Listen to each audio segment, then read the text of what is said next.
1, 2, 3. In a hidden office near Kuala Lumpur, a young refugee prepares to read the news.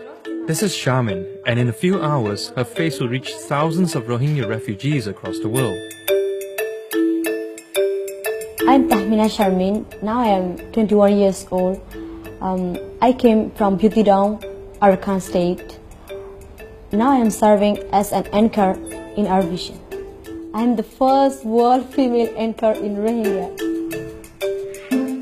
Shārmīn's been in Malaysia for 2 years and has been working for Rohingya Vision, a news agency dedicated to telling stories about Myanmar's Rohingya people. 5 years ago, she was a student in Myanmar's Rakhine State. In June that year, she saw violence erupt between the Rohingya and Buddhist Rakhines. The Rohingya aren't regarded as one of Myanmar's 135 native groups. They denied citizenship and sometimes face violence. Hundreds of thousands have fled the country. Some have run to Malaysia, which the United Nations says there are over 50,000 here. Before the violence, a few Rohingyas came up with the idea of Rohingya Vision. They felt stories about their people weren't told, and even if they weren't accurate. International media, including Muslim media, is also misquoting Rohingya. The Rohingya Muslims are the one who started the fight. And then we started to communicate with them. I say, how are you getting this information?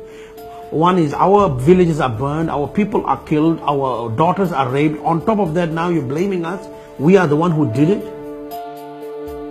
It became one of the major sources of news for Rohingya worldwide. Supported by Rohingya businessmen, it saw offices sprout across the world, including in Malaysia and Saudi Arabia, with hidden correspondents throughout Myanmar. Meanwhile, Shārmīn escaped to Bangladesh and eventually made her way to Malaysia by plane in October 2014. She met her family here and stayed in Penang for a little while. It was here that she first heard of Rohingya Vision. He said, our vision need female as the staff, so would you like to work? I'm not aware that we do have a TV channel like Our Vision, but when I came to Our Vision, I saw that that is dedicated work for the persecuted Rohingya. Then I decided it's also my responsibility to be part of for serving to our community. Shārmīn packed her bags and came to KL. She now works 6 days a week and along with other anchors, sources for news and prepares stories for the camera. I prioritize Rohingya news, and then secondly, international news, international refugee crisis and some other things. And then after that, I select footage for this news.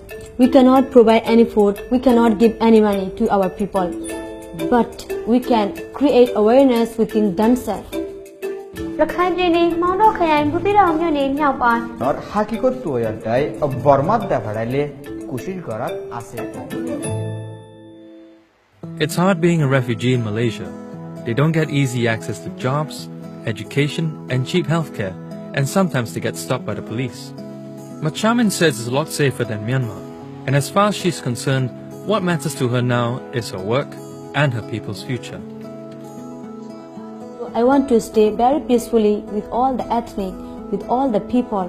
Like we want to get rights like them, equally to them. I think if we continuously try, someday we can.